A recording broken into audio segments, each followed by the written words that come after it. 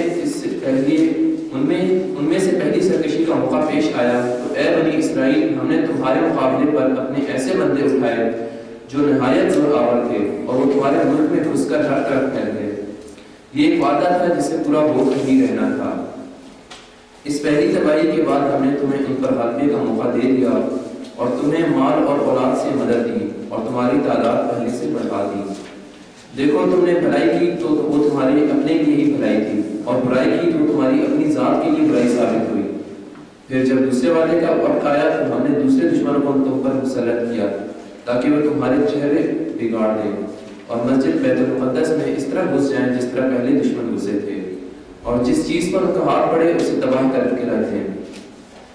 اے بنی اسرائیل اب نزول قرآن کے بعد ہو سکتا ہے کہ اب تمہارا رب تم پر رحم کرے، لیکن اگر تم نے پھر اپنی ثابت روش کا اعادہ کیا تو ہم بھی اب پھر اپنی سزا کا اعادہ کریں گے۔ اور آخر نعمت لوگوں کے لیے ہم نے جہنم کو قید خانہ بنا رکھا ہے۔ حقیقت یہ ہے کہ یہ قرآن وہ راہ دکھاتا ہے جو بالکل سیدھی ہے۔ جو لوگ اسے مان کر بھلے کام کرنے لگے انہیں یہ بشارت دیتا ہے کہ ان کے لیے بڑا اجر ہے، اور جو لوگ آخرت کو نہ مانے انہیں یہ خبر دیتا ہے کہ ان کے لیے ہم نے دردناک عذاب مہیا کر رکھا ہے۔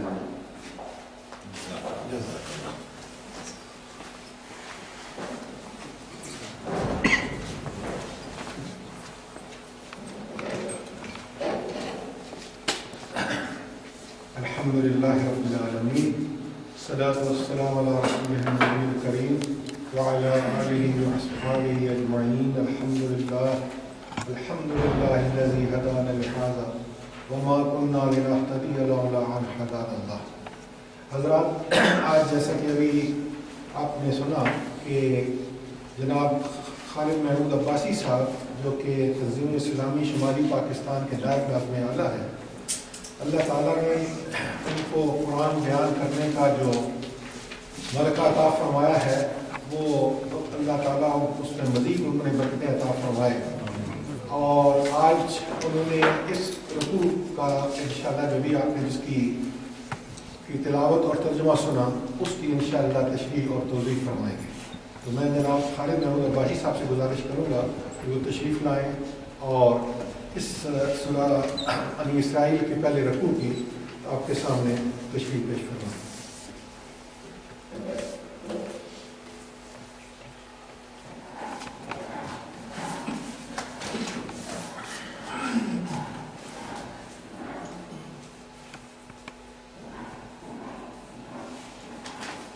السلام علیکم نحمده ونصلي على رسوله الكريم اما بعد فاعوذ بالله من الشيطان الرجيم بسم الله الرحمن الرحيم رب اشرح لي صدري ويسر لي امري واحلل عقدة من لساني يفقهوا قولي اللهم الهمنا رشدنا واعذنا من شرور انفسنا اللهم ارنا الحق حقا وارزقنا اتباعه وارنا الباطل باطلا وارزقنا اجتنابه اللهم وفقنا لما تحب وترضى آمین یا رب العالمین۔ سورہ بنی اسرائیل کے پہلے رکوع کی تلاوت اور ترجمہ آپ نے سماعت فرمایا۔ ہم سب کو معلوم ہے کہ سورہ بنی اسرائیل مصحف کے درمیان 15ویں پارے کے شروع ہوئی ہے، لیکن میں آپ کی توجہ اس چیز کی طرف بھی مبذول کرانا چاہتا ہوں کہ ترتیب نزولی کے اعتبار سے بھی یہ تقریباً نصف میں قرآن مجید 23 برسوں میں محمد رسول اللہ صلی اللہ علیہ وسلم پر نازل ہوا ہے، اور سورہ بنی اسرائیل کا جو زمانہ نزول ہے وہ مکی دور کا آخری حصہ، بالکل آخری 2 سالوں میں یہ کہیں نازل ہوئی ہے۔ ہمیں بالکل یقین کے ساتھ تعین کے ساتھ تو نہیں معلوم کہ کس سن میں، لیکن بالکل آخر میں، اسی لیے کہ اس سورہ مبارکہ میں ہجرت کا بھی ذکر ہے۔ نبی اکرم صلی اللہ علیہ وسلم کو جو ہجرت کی اجازت ملی اس کا ذکر بھی اسی سورہ مبارکہ میں، یہ بالکل آخری حصہ ہے۔ تو وہ 12 یا 13 سال اس کے بعد جا کے یہ نازل ہوئی، تقریباً نصف ہے حضور صلی اللہ علیہ وسلم کی زندگی کا کہ جب یہ سورہ مبارکہ نازل ہوئی۔ اس اعتبار سے سورہ مبارکہ کا ایک تعلق سورہ بقرہ کے ساتھ ہے، اس لیے کہ مکی زندگی کے بالکل آخری حصے میں جا کے نازل ہو رہی ہے سورہ بنی اسرائیل، اور مدینے میں جانے کے فوراً بعد جس سورت کا نزول شروع ہو رہا ہے اور 2 سالوں میں جا کے تقریباً مکمل ہوتی ہے وہ سورہ بقرہ ہے۔ اور ان دونوں صورتوں میں سورہ بنی اسرائیل کا نام ہی ظاہر ہے اور اس کے پہلے صورتوں میں تاریخ بنی اسرائیل کا ذکر ہے، اور سورہ بقرہ کے درمیان کے جو پہلے حصے کے درمیانی 10 رکوع، پہلا حصہ کے 14 رکوع پر مشتمل ہے، تو اس میں پہلے 4 رکوع چھوڑ دیجئے، تو جو باقی 10 رکوع ہیں ان 10 رکوع میں تاریخ بنی اسرائیل پر ایک تفصیلی نظر ڈال گئی۔ یہاں تو ایک ہی رکوع میں خلاصہ بیان کر دیا گیا، تو وہاں ان کی شرارتیں بھی، ان کی جو بھی اللہ تعالیٰ کی نافرمانیاں تھیں، بغاوتیں تھیں، پھر اللہ تعالیٰ کی طرف سے سزائیں بھی، اس سب کا ذرا تفصیل کے ساتھ ذکر ہے، وہ سورہ بقرہ میں ملے گا۔ اور زمانہ نزول کے اعتبار سے یہ دونوں صورتیں متصل ہیں، اگرچہ کہ مصحف میں دونوں میں بہت فاصلہ ہو گیا، سورہ بقرہ شروع میں اور سورہ بنی اسرائیل درمیان میں آئی۔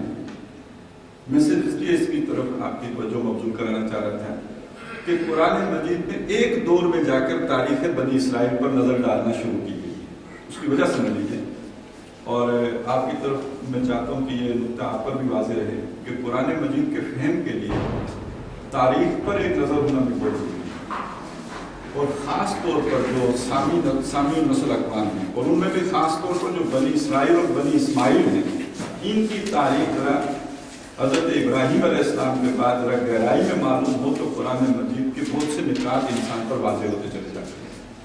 اب میں چاہتا ہوں کہ آپ اس طرح ذرا ذہن متوجہ کیجیے کہ بنی اسرائیل کی تاریخ کو تفصیل سے بیان کرنے سے پہلے قرآن مجید کی ساری توجہ بنی اسماعیل پر ہے۔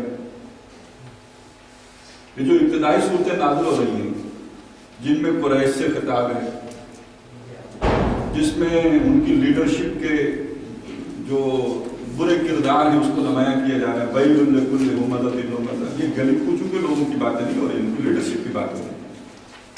پھر ان کے بارے میں یہ کہ رَأَيْتَ الَّذِي يُكَذِّبُ بِالدِّينِ فَذَلِكَ الَّذِي يَدْعُو الْيَتِيمَ، پھر ان کو یہ جتلانا کہ تمہیں یہ سارے احسانات بھی ملے لیکن تم میرے گھر کی حفاظت کرنے کے قابل بھی نہیں ہو، وہ بھی میں نے ابابیل بھیج کے سورۃ الفیل میں جو بتایا گیا۔ پھر ان کو یہ جتلانا ہے کہ یہ گھر کی وجہ سے تم کھاتے پیتے ہو، یہ تمہاری تجارت اور تمہاری معیشت جو کھڑی ہے یہ اس گھر کی بدولت ہے، اور احسان نافع فراموش ہو، تمہیں چاہیے اس گھر کے مالک کی عبادت کرو لیکن کر کیا رہے ہو۔ تو در حقیقت یہ بنی اسماعیل کا کردار، ان کی تاریخ، اس کی طرف بڑے واضح اشارات تھی، اور اس سے پہلے والے قرآن میں یا تو ان کا حال زیر بحث ہے بنی اسماعیل کا، یا ان کی تاریخ زیر بحث۔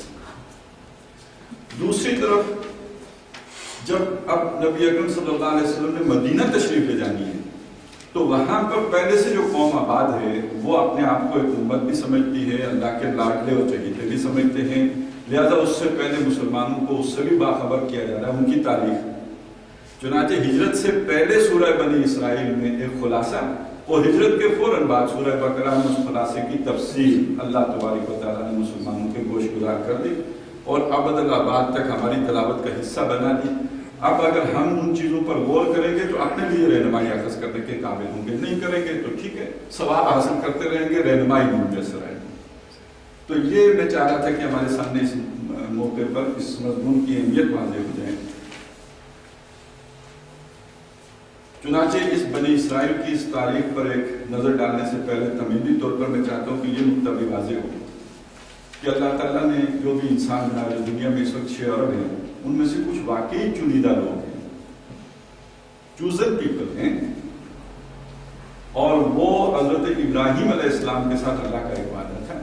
حضرت ابراہیم جب بہت سے امتحانوں سے گزارے گئے، بیٹے کو ذبح کرنے والا بھی، گھر بار چھوڑنے والا بھی، اپنی ضروریت کو ایک ایسی وادی میں لا کر آباد کرنے کا جہاں نہ گھاس کا تنکا بھی نہیں پیدا ہوتا، بے آب و گیا زمین، بے وادن غیر ذی زرعین، ان سارے امتحانات میں جب سرخرو ہو گئے تو اللہ نے فرمایا انی جاعلک للناس اماما، میں اب تمہیں لوگوں کی امامت کے منصب پر فائز کرتا ہوں۔ حضرت ابراہیم نے پوچھا قال ومن ذریتی، میری اولاد کا کیا بنے گا؟ اس کو بھی یہ منصب ملے گا. اللہ نے فرمایا قال لا ینال عہد الظالمین, اللہ نے فرمایا کہ میرا عہد ظالموں کے لیے نہیں, ناانصافوں کے لیے نہیں. گویا یہ بات انڈرسٹوڈ ہے کہ تمہاری اولاد کے ساتھ بھی میرا وعدہ ہے, لیکن تیری اولاد میں سے جو ظالم ہو جائیں گے وہ اس منصب امامت سے معزول کر دیے. گویا اب منصب امامت تیری اولاد میں رہے گا الا یہ کہ لوگ ظالم ہو جائیں. اگر ظالم ہو جائیں گے تو اولاد سے چھین لیا جائے. چنانچہ یہ منصب امامت بیک وقت ان دونوں شاخوں کو ملا, بنی اسماعیل کو بھی اور بنی اسرائیل کو بھی. حضرت اسماعیل بھی نبی اور ادھر حضرت اسحاق بھی اور حضرت یعقوب بھی نبی. اور اس شاخ میں یہ نبوت کا سلسلہ محمد رسول اللہ صلی اللہ علیہ وسلم تک کبھی منقطع ہوا ہی نہیں. نبی صلی اللہ علیہ وسلم نے فرمایا کان بنو اسرائیل تسوسهم الانبیاء, بنو اسرائیل کی سیاست ان کے انبیاء کیا کرتے تھے. سیاست سے مراد یہ والی سیاست نہیں ہے جو آج کل ہم کرتے ہیں. سیاست سے مراد تربیت دینا, انسان کے اندر اللہ نے جو پوٹینشیلٹیز رکھی ہیں ان کو نشوونما دے کر وہاں تک پہنچانا جہاں تک وہ پہنچ سکتا ہے. تو یہ کام انبیاء کیا کرتے تھے. کلما ہلاک نبی خلفہ النبی, جب ایک نبی وفات پاتا تھا تو اس کی جگہ بھی نبی ہی لیتا تھا. یہ بنی اسرائیل کی شاخ کے ساتھ ہوا. گویا منصب امامت پر مستقلاً فائز رہے. ادھر یہ جلدی ظالم ہو گئے, کچھ ہی عرصے کے بعد ان سے چھن گیا, اور ایک لمبی تاریخ ہے, میں اس وقت اس کی طرف نہیں جا رہا. لیکن بالآخر جب نبی اکرم صلی اللہ علیہ وسلم کی بعثت ہوئی تو اس بیت اللہ شریف میں انہوں نے 360 بت رکھے ہوئے تھے. وہ ظالم تھے. اس وقت وہ منصب امامت پر فائز نہیں تھے. ساتھ ہی جو دوسری طرف بنی اسرائیل ہیں ان کی تاریخ سے کچھ نشیب و فراز بتائے گئے کہ ایک وقت یہ تھا کہ جب انہوں نے منصب امامت کے حقوق ادا کیے تو ہم نے اس پر انہیں فائز کیا, اور جب انہوں نے ان حقوق سے انحراف کیا, ان فرائض کو سرانجام نہیں دیا, تو ہم نے انہیں قہر مذلت میں گرا دیا. یہ پوری تاریخ مسلمانوں کے سامنے رکھی گئی. اور اب اشارہ در حقیقت اس چیز کی طرف ہو رہا ہے کہ اب ان دونوں امتوں میں سے ہم نچوڑ کر ایسنس نکال کر ایک نئی امت کھڑی کرنے والے ہیں. چنانچہ سورہ بقرہ میں اس کا ذکر ہو گیا وَكَذَلِكَ جَعَلْنَاكُمْ أُمَّةً وَسَطًا لِتَكُونُوا شُهَدَاءَ عَلَى النَّاسِ. اب اسی طور پر ہم نے تمہیں درمیانی امت بنا دیا ہے. اب بنی اسماعیل سارے کے سارے منصب امامت پر فائز نہیں ہوئے. جو ان کی پوری لیڈرشپ تھی وہ ماری گئی. ایک نئی لیڈرشپ جو ایمرج کر رہی تھی نبی اکرم صلی اللہ علیہ وسلم کی محنت کے نتیجے میں, اس کو وہ کوثر عطا کی گئی. اِنَّا أَعْطَيْنَاكَ الْكَوْثَرَ, وہ کوثر پھر اسے عطا کی گئی ہے. وہ کثرت بھی عطا کی گئی, کوثر بھی, اس کو کوثر کے اندر ساری چیزیں شامل ہیں. تو ادھر دوسری طرف بنی اسرائیل سے بھی جو اچھے لوگ تھے وہ نبی اکرم صلی اللہ علیہ وسلم کے ساتھ آ گئے. تو یہ ایک نئی امت, پرانی دونوں گویا معزول ہو گئی, ایک نئی. اور یہ صرف اس نسل کی حد تک محدود نہیں رہی بلکہ اس کو عالمی بنا دیا گیا. ابتداءً بعثت امیین میں, اور وآخرین منہم لما یلحقوا بہم, بعد والے بھی ان میں شامل ہو جائیں گے. جب ان کے ساتھ علاج کر لیں گے تو وہ بھی گویا اس امت کا حصہ ہو جائیں گے, منصب پر فائز ہو جائیں گے.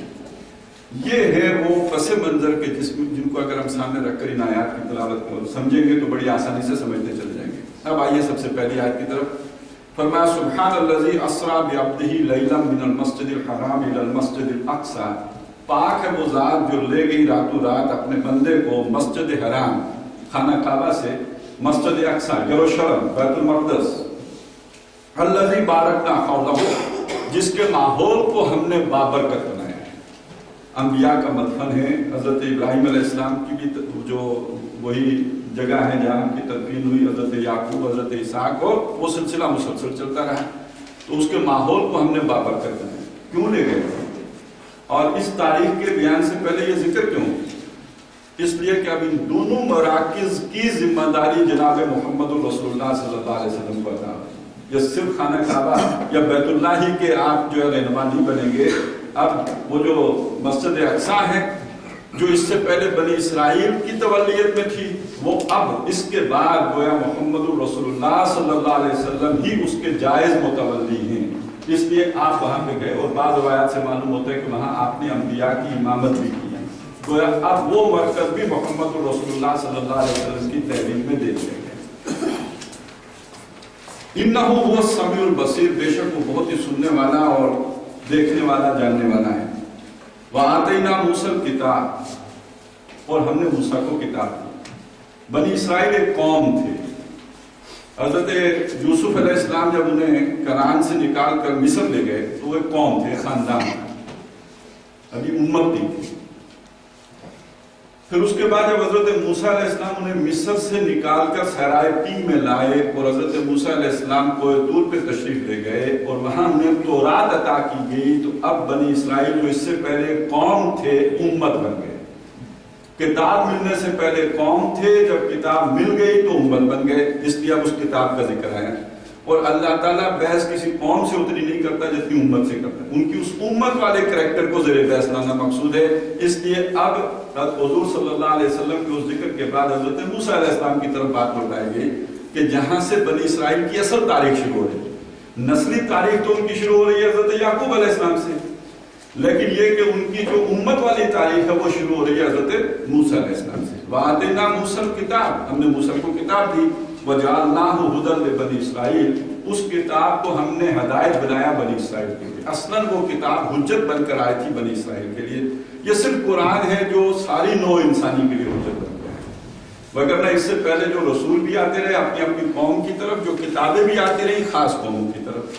لہذا تورات اگرچہ کہ اس سے فیض کوئی بھی حاصل کر سکتا تھا، لیکن یہ کہ خاص طور پر رہنمائی تھی وہ کس کے لیے؟ بنی اسرائیل کے لیے. ہدی لبنی اسرائیل اللہ تتخذوا من دونی وکیلا، اور اس کی تعلیمات کا لب لباب یہ تھا، خلاصہ یہ تھا، حاصل یہ تھا کہ میرے سوا کسی کو کارساز نہیں. باقی جو بھی احکامات ہوتے ہیں، شریعت ہوتی ہے، وہ تو تبدیل بھی ہو سکتی ہے. محمد رسول اللہ صلی اللہ علیہ وسلم کی شریعت اور ہے، حضرت موسیٰ علیہ السلام کی شریعت اور ہے. شریعتیں تو بدلتی بھی نہیں، قانون بدلتا بھی رہا ہے، لیکن جو اصل عقائد ہیں، جو دین ہے، اس میں کوئی تبدیلی کبھی بھی نہیں آئی. اور اس کا حاصل کیا ہے کہ انسان کی امیدیں، اس کا بھروسہ، اس کا توکل، اس کا انحصار اللہ تعالیٰ کی ذات پر ہو جائے. اللہ تتخذوا من دونی وکیلا، میرے سوا کسی کو کارساز نہ بنائیں. جو بات علامہ اقبال نے کہی کہ بتوں سے تجھ کو امیدیں، خدا سے نو امیدی، مجھے بتا تو صحیح اور کافری کیا ہے. بے شک تو نمازی بھی ہے، روزے دار بھی ہے، حج و عمرہ بھی کرتا ہے، سب کچھ ہے، لیکن تمہاری امیدیں بتوں سے وابستہ ہیں. تو یہ پھر ساری گویا وہ کافرانہ صورتیں ہیں. اسی لیے وہ جو میں نے ذکر کیا تھا نمازیں تو وہ بھی پڑھتے تھے، لیکن ان کی نمازوں کو کہا گیا کہ یہ تو بڑی خرابی ہے ایسے نمازیوں کے لیے جو دکھلاوے کی نمازیں پڑھتے ہیں. ان کی اصل امیدیں کسی اور سے قائم ہیں. تو بتوں سے تجھ کو امیدیں، خدا سے نو امیدی، مجھے بتا تو صحیح اور کافر کیا ہے. اللہ تتخذوا من دونی وکیلا، کہ میرے سوا کسی کو کارساز نہ ماننا. ذریۃ من حملنا مع نوح، اب وہ تمہید پوری کی جا رہی ہے. یہ بنی اسرائیل کون ہے؟ یہ اولاد ہیں ان کی کہ جن کو ہم نے نوح کے ساتھ اٹھایا تھا. علم انساب کے ماہرین کا کہنا یہ ہے کہ اس وقت دنیا میں جو نسل انسانی پائی جاتی ہے یہ حضرت نوح علیہ السلام کے 3 بیٹوں سے، حضرت حام، حضرت سام اور حضرت یافس. حضرت سام سے جو نسل چلی ہے اس میں سے ہیں حضرت ابراہیم علیہ السلام، اور حضرت ابراہیم کے بیٹے حضرت اسحاق، اور حضرت اسحاق کے بیٹے حضرت یعقوب، جن کا لقب اسرائیل تھا. اور اسرائیل کا معنی عبداللہ، اللہ کا غلام، اللہ کا قیدی. اور ان کے 12 بیٹے تھے جنہیں بنی اسرائیل کہا جاتا ہے. اسرائیل کے بیٹے یعنی یعقوب کے بیٹے. تو یہ اولاد ہیں ان کی کہ جن کو ہم نے نوح کے ساتھ اٹھایا. انہو کان عبدا شکورا، نوح وہ تھے کہ جو بہت ہی قدردان، شکر گزار بندے تھے. اب اس تاریخ کی طرف اشارہ کیا جا رہا ہے. بنی اسرائیل جب امت بن گئے، لیکن میں چاہتا ہوں کہ تھوڑا سا ایک آپ کے سامنے وہ جلدی رکھ دوں کہ جب یہ امت بنے، کتاب مل گئی، اللہ نے کتاب دے دی، لیڈرشپ دے دی، قوم دے دی. اب اس کے اجتماعی نظام پر عمل کرنے کے لیے ایک ٹیریٹری درکار تھا، ایک علاقہ درکار تھا. اللہ تعالیٰ نے اس کی حدود بھی معین کر دی. سرایتی نہیں، وہ ارض مقدس ہے، اور وہ ارض مقدس میں نے تمہارے لیے لکھ دی ہے، بس تم حملہ کرو، میں تمہیں فتح یاب کر دوں گا. انہوں نے حضرت موسیٰ علیہ السلام سے کہہ دیا اِنَّا فِيهَا قَوْمًا جَبَّارِينَ، وہاں تو بڑے سخت لوگ ہیں، سپر پاور ہے وقت کی، اور ہم ان سے لڑ نہیں سکتے. اور تمہارا رب بڑا غفور ہے، بڑا رحیم ہے، وہ آسمان سے جو ہے وہ چھاجو میں برساتا ہے، اس نے ہم پر بڑے احسانات کیے ہیں. ہمیں تو دھوپ نے ستایا تو اس نے بادل بھیج دیے، ہمارے اوپر سایہ فگن ہو گئے، ہمیں بھوک لگی من و سلوا آ گیا، ہمیں پیاس لگی تو نے ایک لاٹھی کی ضرب لگائی اور 12 چشمے پھوٹ پڑے۔ اب یہ اللہ نے ہمیں اتنا کھلایا پلایا مروانے کے لیے تھا؟ فَذَهَبْ أَنْتَ وَرَبُّكَ فَقَاتِلَا إِنَّا هَاهُنَا قَاعِدُونَ، جاؤ تمہارا رب لڑو، ہم تو یہاں بیٹھ کے خبریں سنیں گے کہ ہوا کیا ہے، ہم کچھ کرنے والے نہیں۔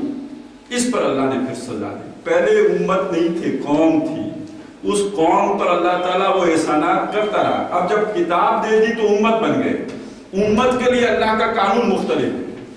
اب جاؤ محنت کرو، میں مدد کروں گا، میں تمہارے ساتھ ہوں، لیکن یہ کہ تمہیں ہاتھ پاؤں ہلانے پڑیں گے، لڑائی لڑنی پڑے گی، داخل ہوگے، ہاں میں کہتا ہوں فتح یاب تم ہی ہوگے۔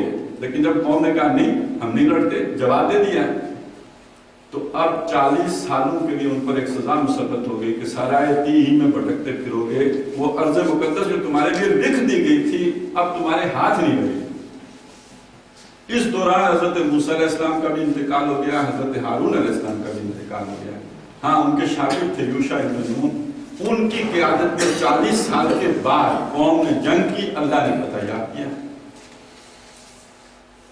لیکن چونکہ 12 قبیلے بڑے مستحکم ہو چکے تھے، 12 جماعتیں بن چکی تھی، مستحکم جماعتیں، 12 جماعتوں کی لیڈرشپ تھی، لہذا انہوں نے جو ریاست کا انتظام کیا وہ کوئی ایک مرکزی حکومت قائم نہیں کی، 12 صوبے بنا لیے یا 12 حصوں میں 12 حکومتیں قائم کر لی۔ اب ظاہر اس سے استحکام نہیں آ سکتا تھا، چنانچہ بہت جلد ہی ان پر ایک اور زوال آ گیا۔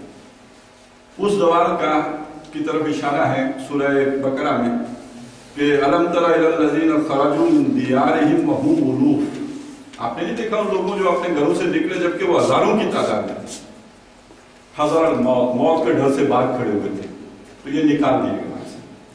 اس کے بعد کا ایک واقعہ ہے جو قصہ طالوت و جالوت میں آتا ہے کہ انہوں نے اپنے نبی سے کہا کہ ہم جنگ کریں گے، آپ ہمارے لیے کوئی سپہ سالار مقرر کر دیجئے۔ اب انہوں نے پھر جنگ کی اور اس جنگ میں اللہ تعالیٰ نے انہیں فتح یاب کیا۔ قتل داؤد و جالوت، حضرت داؤد علیہ السلام اچانک آئے، جالوت کو انہوں نے قتل کر دیا، اور اب بنی اسرائیل کا گولڈن ایرا شروع ہوا، عظیم ترین سلطنت کہ جو 16 سال حضرت طالوت کے ہیں، 40 سال حضرت داؤد کے اور 40 ہی سال حضرت سلیمان علیہ السلام کے، یہ 96 برس ان کی خلافت راشدہ کے ہیں۔ ظاہر نبی موجود ہے جو وہ کام کر رہا ہے، تو یہ ان کی خلافت راشدہ ہے۔ لیکن حضرت سلیمان کے بعد ریاست ان کے 2 بیٹوں میں 2 حصوں میں تقسیم ہو گئی، شمالی اور جنوبی حصے میں، اور اس کے بعد پھر پہلا ایک حصہ ختم ہوا ہے، اور قرآن مجید اس موقع پر جس کا ذکر کر رہا ہے یہ دوسرے حصے کا ہے۔ اور یہ ہوا یہ تھا کہ 596 قبل مسیح میں، حضرت مسیح علیہ السلام کی پیدائش سے 596 سال پہلے، 600 برس پہلے کہہ لیجیے، عراق کے بادشاہ بخت نصر نے یروشلم پر چڑھائی کی، انہوں نے اس کے ساتھ صلح کر دی اور جسے کہتے ہیں جزیہ دینا قبول کر لیا، باج گزار بن کے رہنا گوارا کر لیا۔ 10 سالوں کے بعد ان کی غیرت نے جوش مارا۔ یہ میں خاص بات آپ کے سامنے لانا چاہ رہا ہوں، 10 سالوں کے بعد انہیں غیرت آئی کہ we are the chosen people of the land، اور ہم ایک دنیا کے جو بادشاہ ہے اس کو خراج دے رہے ہیں، یہ ہماری غیرت کے خلاف۔ چنانچہ 10 سال کے بعد انہوں نے بغاوت کی، اس بغاوت کی سرکوبی کرنے کے لیے بخت نصر نے ایک بڑا حملہ کیا، اور 586 قبل مسیح میں یہ حملہ ہوا، اور اس حملے میں یروشلم کی اینٹ سے اینٹ بجا دی گئی، وہ ہیکل جو حضرت سلیمان علیہ السلام نے تعمیر کیا تھا نیست و نابود کر دیا گیا، وہ تورات جو آسمان سے اتری تھی حضرت موسیٰ علیہ السلام پر تب گم ہوئی، آج تک پھر نہیں ملی، ان کے وہ جو تابوت سکینہ تھا وہ گم ہو گیا، ہیکل مسمار ہو گیا، 6 لاکھ آدمی قتل ہو گیا، 6 لاکھ غلام بنا کر لے جایا گیا بیبلونیا عراق، اور یہ شہر ویران کر دیا گیا، کوئی ایک متنفس وہاں پہ باقی نہیں چھوڑا گیا۔ اور جب یہ منظر دیکھا حضرت عزیر علیہ السلام نے تو انہوں نے کہا اللہ تعالیٰ اس بستی کو کیسے زندہ کرے گا اس طرح تباہ ہو چکنے کے بعد، تو اللہ نے 100 سالوں کے لیے سلا دیا۔ پھر وہ اٹھے ہیں، یقین ہوا کہ ہاں اللہ ایسا بھی کر سکتا ہے۔ اب وہ عراق گئے ہیں، اپنی قوم کے اندر اصلاح اور دعوت و تبلیغ کا کام شروع کیا ہے، ان میں ایمان کی نئی روح پھونکی ہے۔ اب جب قوم کی اصلاح ہوئی ایک متنوع تعداد کی، تو اللہ تعالیٰ نے دنیا کے حالات تبدیل کیے۔ ایران کے بادشاہ کے خورس نے عراق پر حملہ کیا اس کی بادشاہ ترپٹ کر دی اور بنی اسرائیل کو اجازت دے دی کہ جا کر تم پھر اپنے شہر میں آباد ہو سکتے ہو۔ اور جب وہ وہاں پہ واپس گئے 198 قبل مسیح میں جا کر پھر بڑے عروج کو پہنچے۔ یہ عظیم مکابی سلطنت ہے بنی اسرائیل کی تاریخ کی، جو رہی ہے سن 63 قبل مسیح تک۔ پھر سن 63 میں ان پر رومیوں نے حملہ کیا، پومپیائی جو جنرل تھا اس نے حملہ کیا اور انہیں باج گزار بنا دیا گیا۔ سن 63 قبل مسیح سے لے کر سن 70 مسیح تک عیسوی تک یہ لوگ جو ہیں وہ باج گزار رہے۔ سن 70 میں انہوں نے بغاوت کی، پھر بغاوت کی۔ کس کے خلاف بغاوت کی؟ سلطنت روما کے خلاف بغاوت۔ ان کے گورنر کو قتل کر دیا اور شہر پر قبضہ کر دیا۔ اب سلطنت روما نے اپنا ایک بڑا وحشی قسم کا جرنیل بھیجا، ظالم رومی، ٹائٹس رومی۔ اس ٹائٹس نے جا کر اس شہر پر اب 6 مہینے جنگ ہوئی ہے۔ اس 6 مہینے کی جنگ میں کوئی 11 لاکھ کے لگ بھگ یہودی قتل ہوا ہے۔ اور جب یروشلم شہر کا سقوط ہوا اور ٹائٹس کی فوجیں داخل ہوئی یروشلم کے اندر، ایک دن میں 1,33,000 اس نے قتل کیے ہیں۔ اور ہیکل جو دوسری دفعہ بنایا گیا تھا اس کو پھر مسمار کر دیا گیا، جو آج تک پھر تعمیر نہیں ہو سکتا۔ تھرڈ ٹیمپل کی آپ بات سنتے ہیں تو پہلا ٹیمپل وہ تھا جو حضرت سلیمان نے بنایا تھا علیہ السلام، دوسرا وہ مکابی سلطنت میں بنا تھا، اور تیسرا وہ کہ جو اب بنانے کی کوششیں ہو رہی ہیں، بنیادیں ابھی ملی نہیں ہیں۔ یہ بنیادیں منہدم کس نے کی تھی؟ سن 70 عیسوی میں ٹائٹس رومی نے کی تھی۔ اور اس وقت بھی کیا ہوا تھا؟ جب حضرت مسیح علیہ السلام آئے تھے تو اس وقت حکمرانی سلطنت روما کی تھی، کچھ اٹانومی ان کو بھی مذہبی حاصل تھی، اور لیکن انہوں نے اللہ کے رسول کی بات ماننے سے انکار کر دیا، ان پر ایمان لانے سے انکار کر دیا۔ البتہ اپنے غیرت جاہلی اور غیرت قومی، وہ نیشنلزم کی غیرت جو تھی، اس پہ آ کر سلطنت روما سے ٹکر لے لی۔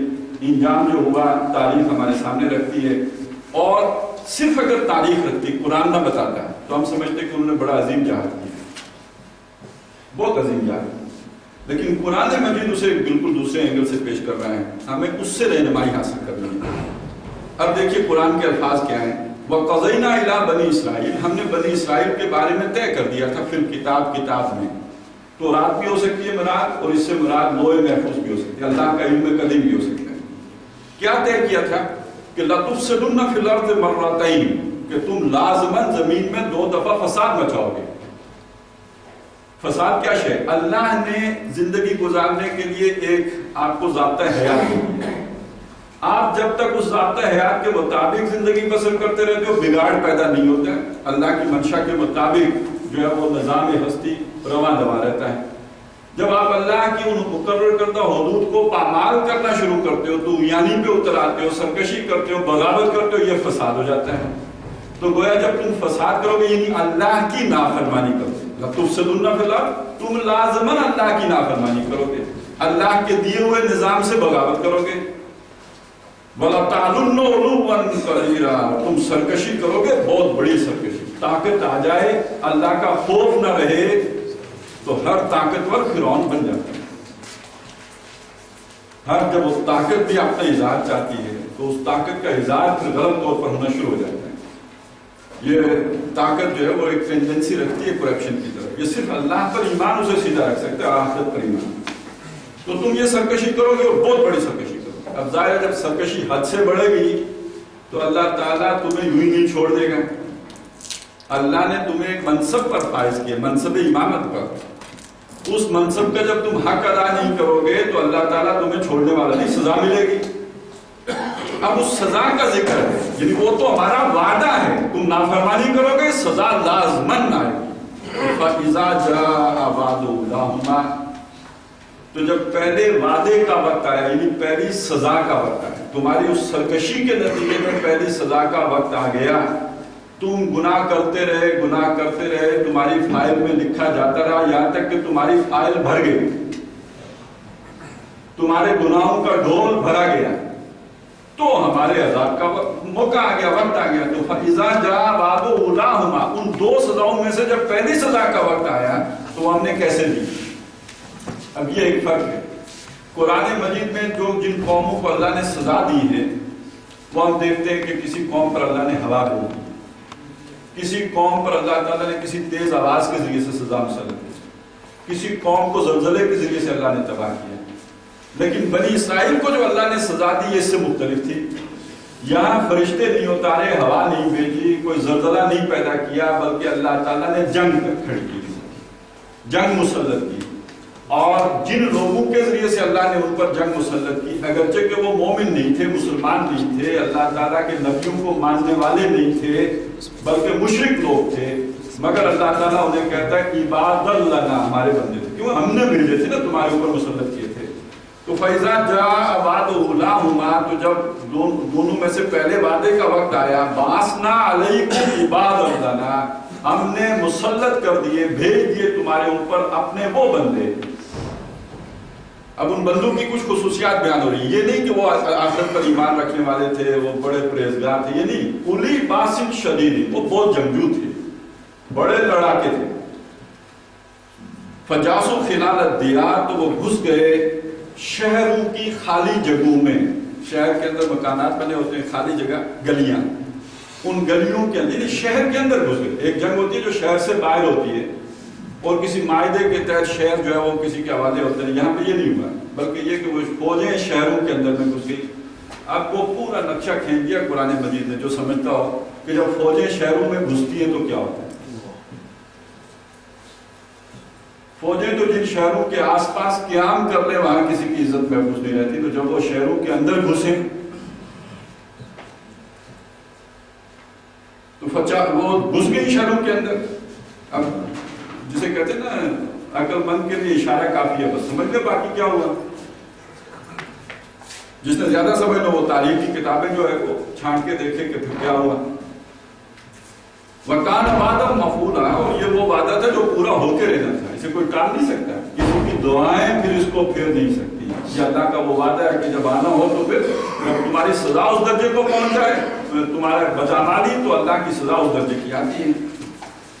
ثُمَّ رَدَدْنَا لَكُمُ الْكَرَّةَ عَلَيْهِمْ، اب یہ دیکھیے یہ تقریباً اس میں 200-250 سال لگے ہیں، جس کو قرآن مجید بڑی تیزی سے بیان کرتا ہوا گزر رہا ہے۔ حضرت عزیر علیہ السلام 100 سال سوئے رہے، پھر وہ اٹھے، پھر وہ گئے، انہوں نے جا کے اصلاح کا کام کیا، پھر قوم آہستہ آہستہ جاگی ہے، پھر وہ جب اس میں 150-200 بندہ ہوش میں آیا، اللہ نے دنیا کے حالات بدلے، تو یہ 586 قبل مسیح سے لے کر 450 قبل مسیح 136 برس کا یہ وقت ہے، جس کو قرآن مجید نے ایک سمہ میں بیان کر دیا۔ سمہ، پھر رَدَدْنَا لَكُمُ الْكَرَّةَ عَلَيْهِمْ، ہم نے تمہاری باری ان پر مقرر کر دی۔ وَأَمْدَدْنَاكُمْ بِأَمْوَالٍ وَبَنِينَ، اور ہم نے تمہیں امداد پہنچائی مال کے ذریعے سے بھی اور بیٹوں کے ذریعے سے بھی۔ وَجَعَلْنَاكُمْ أَكْثَرَ نَفِيرًا، اور ہم نے تمہیں نفری میں باکثرت کر دیا۔ اولاد کی زیادتی بڑھوتری اللہ کے احسانات میں سے۔ آپ کا اگر قوم تیزی سے پروان بڑھ رہی ہے، اولاد زیادہ ہو رہی ہے، تو یہ اللہ کے انعامات ہیں، احسانات ہیں۔ قرآن مجید اس مقام پر تو اسی انداز میں بیان کر رہا ہے۔ دنیا کو اس وقت بھی مسلمانوں کی بڑھتی ہوئی تعداد سے خطرہ تو محسوس ہوتا ہے، تو اللہ کا انعام ہے، ہمیں اس پہ کوئی شرمسار نہیں ہونا چاہیے کہ یہ مسلمان سوائے بچے پیدا کرنے کے اور کوئی کام نہیں کرتے، یہ تو اللہ کے احسانات میں سے۔ وَجَعَلْنَاكُمْ أَكْثَرَ نَفِيرًا، ہم نے تمہاری نفری بڑھا دی۔ ان اقسمتم اقسمتم لانفسکم، اب وہ اصول بیان ہوا، اگر بھلائی کرو گے تو اپنے فائدے کو کرو، اس راستے پر چلو گے جو ہم نے تمہیں بتایا ہے تو اس کا فائدہ خود اٹھاؤ گے۔ وَإِنْ أَسَأْتُمْ، اور اگر نافرمانی کرو گے فَلَهَا، اس کا وبال بھی تم پر پڑے گا، اس سے بچ نہیں سکو گے۔ جہاں اللہ کا وہ قانون ہے کہ نیکی کا بدلہ دیتا ہے، وہاں اس کا یہ بھی قانون ہے کہ برائی کی سزا دیتا ہے۔ ان اقسمتم اقسمتم لانفسکم وان اسأتم فلا، نافرمانی کرو گے تو وبال بھی اٹھاؤ گے، مزہ بھی چکھو گے اس کا۔ فَإِذَا جَاءَ وَعْدُ الْآخِرَةِ، تو جب دوسرے وعدے کا وقت آیا، وہ ٹائٹس رومی والا، لِيَسُوءُ وُجُوهَكُمْ، اب اس میں انڈرسٹوڈ ہے کہ ہم نے تم پر اپنے اور جنگجو بندے مسلط کر دیے، وہ گھس گئے شہروں کے اندر، لِيَسُوءُ وُجُوهَكُمْ، تاکہ وہ تمہارے چہرے بگاڑ دیں، مار مار کر تمہارا حلیہ بگاڑ دیں۔ وَلِيَدْخُلُوا الْمَسْجِدَ، اور تاکہ وہ داخل ہو جائیں مسجد کے اندر، مسجد اقصی میں، کما دخلوہ اول مرہ، جیسے کہ پہلی مرتبہ داخل ہوئے تھے بخت نصر والے، اسی طرح یہ بھی داخل ہو جائیں۔ وَلِيُتَبِّرُوا مَا عَلَوْا تَتْبِيرًا، اور تاکہ برباد کر دیں ہر وہ شے کو جو کچھ بھی انہیں بلند نظر ہے، کوئی اینٹ سلامت نہ چھوڑیں، ہر عمارت مسمار کر دیں۔ یہ دوسری بربادی ہے جو شہر یروشلم پر مسلط ہوئی ہے۔ اور آپ یہ بات جان کے حیران ہوں گے کہ یہودیوں کے لیے اس کے بعد، چونکہ یہی سلطنت روما تھی جو سن 300 میں ساری کی ساری کرسچن ہو گئی، سن 70 میں یہ واقعہ ہو رہا ہے، اس کے 230 برس کے بعد یہ سارے جو ہے عیسائی ہو گئے، اور عیسائیوں اور یہودیوں کا آپس میں ابدی بیعت۔ عیسائیوں کے خدا کو یہودیوں نے سولی چڑھایا تھا نا، اپنے بس پڑتے، وہ تو ہمارا نہ یہ خدا تھے، اللہ کے رسول تھے، ہمارا ایمان تو یہ نہ وہ انہیں قتل کر سکے، لیکن یہودیوں کا کہنا تو یہ نا قتل کر دیا، اور عیسائیوں کا کہنا یہ ہمارا خدا، تو ان کی دوستی کیسے ہو سکتی؟ چنانچہ عیسائیوں نے بدترین تشدد کا نشانہ اس کے بعد، رومی جب عیسائی ہو گئے تو یہ یہودیوں کے لیے سزا دوری ہو گئی۔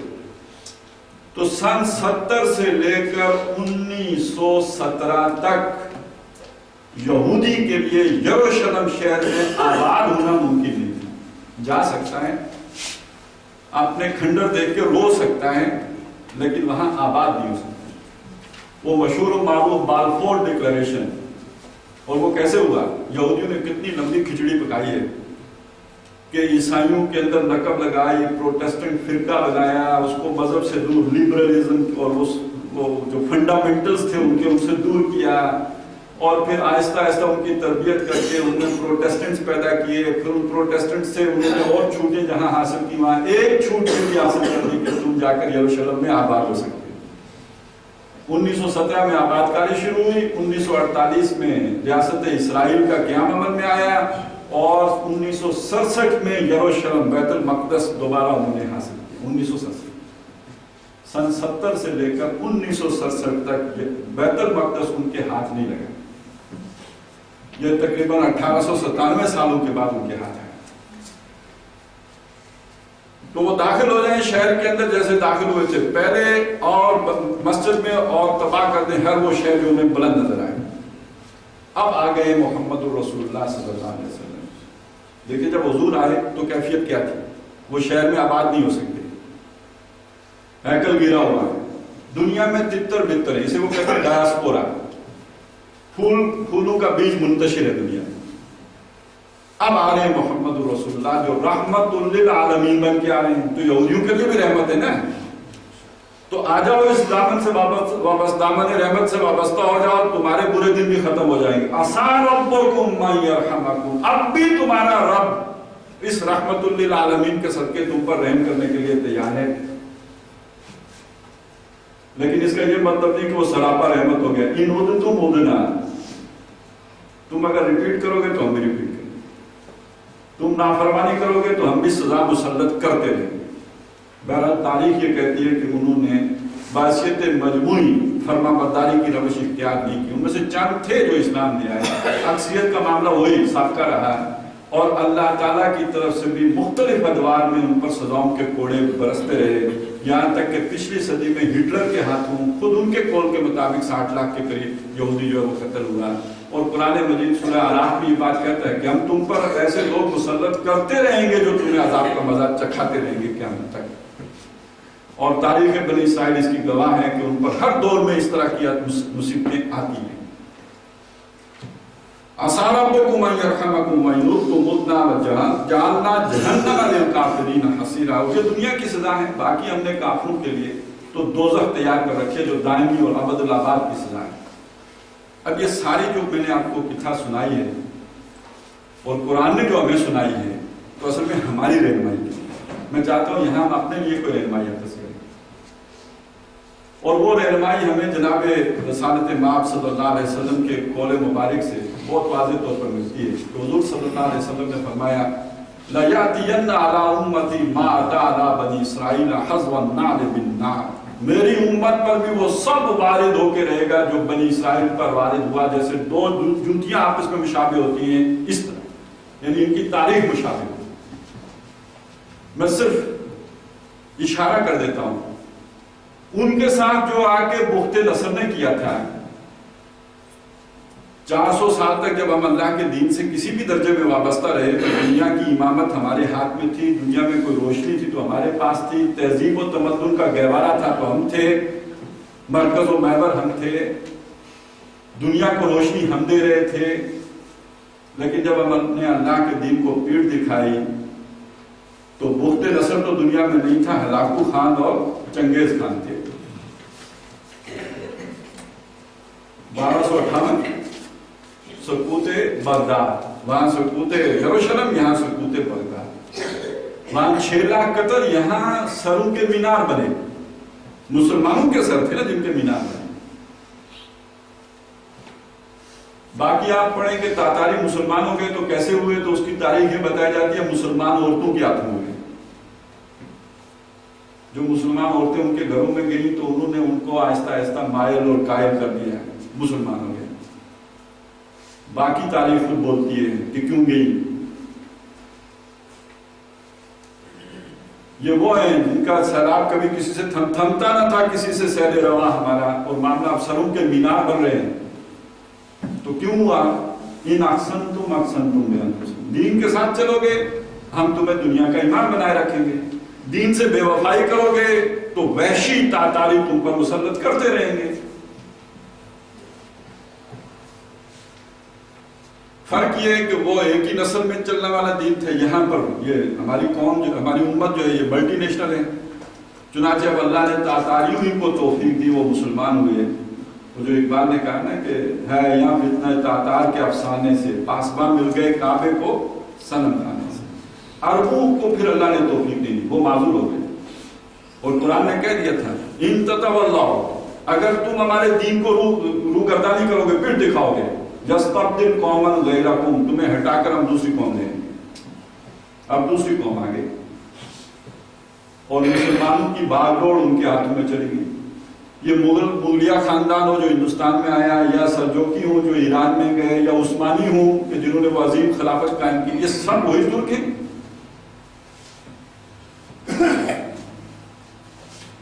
اور وہاں پہ دوسری دفعہ رومی آیا تھا جب میں، یہاں کون آیا؟ جب تک وہ سلطنت عثمانیہ کھڑی تھی اوپر اسپین موجود تھا. یہ جو رومی یا ویسٹرن جو طاقتیں ہیں یہ نیچے نہیں آ سکتی. پہلے اسپین گیا 1492 میں، آگے چونکہ سلطنت عثمانیہ کا بند لگا ہوا تھا. لیکن دوسری طرف واسکو ڈی گاما نے نیچے سے round the cape of good hope جنوبی افریقہ سے راستہ تلاش کر دیا 1498 میں. 1492 فال آف اسپین اور 1498 واسکو ڈی گاما نے نیا راستہ تلاش کر دیا. اب جو سیلاب آیا ہے نیچے سے، ہندوستان، جاوا، سماٹرا، ملیشیا، یہ سب مسلمانوں کے ہاتھوں سے یک کے بعد دیگرے نکلتے چلے گئے تا آنکہ 1924 میں خلافت کا بھی خاتمہ. 4 کرتے ترک نادان خلافت کی قبا، سادگی اپنوں کی دیکھ اور ان کی ایامی بھی دیکھ. اور یہ دوسرا دور ان پر بھی بہت طویل گزرا، ہم پر بھی بہت طویل. یہ ختم تو ہوا ہی نہیں کبھی. وہ جو تھوڑی بہت آزادی ملی تھی، معلوم ہوا کہ اصل میں جب انگریز نے دیکھا کہ اب ہم یہاں پر اپنا قبضہ برقرار نہیں رکھ سکتے تو اس نے ایک نرسری لگائی، اس کو پالا پوسا، جوان کیا، اپنی جگہ پہ ان کو بٹھایا جو دیکھنے میں رنگت میں ہم جیسے تھے لیکن اپنے بود و باش میں، اپنے قول و عمل میں وہ ان کی رخ پر تھے. تو جب انہیں تسلی ہو گئی تو وہ یہاں سے گئے. اور جب انہیں پھر دھڑکا لگا کہ کہیں ہمارے ان کٹپتلیوں کے ہاتھوں سے یہ کھیل نکل نہ جائے، وہ دوبارہ آ گئے. 9/11 کا ڈرامہ جو رچایا گیا تو دوبارہ آنے کے لیے رچایا گیا. تو گئے گویا تھے ہی نہیں. نظام تو کبھی بدلا ہی نہیں. اور اگر کوئی آزادی بھی تھی تو مجبوری کی آزادی تھی. وہ اس درجے کی آزادی تھی کہ یہ کمرہ تمہارا ہے، اس کمرے کے اندر ناچ سکتے ہو، جس طرح چاہو ناچو، باہر نکلو گے تو جو ہم کہیں گے وہ کرو گے. اس سے زائد کوئی آزادی نہیں ملی. اسی کو حدیث میں کہا کہ یہ ملک تو ہوگا، بادشاہی تو ہوگی مجبوری کی، ملکن جبریہ، مجبوری کا دور. یہ ایک مجبوری کا دور ہے جو گزر رہا ہے اور جس کا جبر اب بہت ہی واضح ہوتا چلا جائے. پہلے یہ ذرا پس پردہ تھا، ہر کوئی نہیں دیکھ سکتا تھا. اب 9/11 کے بعد ہر کسی کی نگاہوں کے سامنے آ گیا. بس اتنا فرق پڑا. یہ جو تاریخ جو ان کے ساتھ ہوا وہی ہمارے ساتھ ہوتا چلا گیا. اب اصل میں جس رخ پر ہم جا رہے ہیں اس کی خبر سورہ کاف میں دی گئی تھی، جو میں نے پچھلی دفعہ جب ہماری ملاقات ہوئی تھی میں نے آپ کے سامنے رکھا تھا کہ جب یہ تاریخ اپنے اختتام کے قریب پہنچے گی تو ایک بہت بڑی جنگ ہوگی جو خیر اور شر کی قوتوں کے درمیان ہے۔ اس بڑی جنگ کو کرسچن لٹریچر میں آرمگڈان کہا گیا۔ قرآن مجید نے اس موقع پر اسے کہا باسن شدید ہے، ایک سخت جنگ۔ اب اس وقت دنیا میں جو تیاریاں ہیں اس تھرڈ ورلڈ وار کی ہیں اور وہ بہت بڑی اور اس کے جو مقاصد ہیں خیر کی قوتوں کو دنیا سے بالکل نیست و نابود کرنا۔ کیا مطلب؟ خیر کی سب سے بڑی قوت کیا ہے؟ قرآن، اور جو قرآن سے جڑے ہوئے ان فنڈامنٹلز پر ایمان رکھنے والے، اور اس اعتبار سے ان کے نظر میں جو شخص یہ سمجھے کہ قرآن مجید اللہ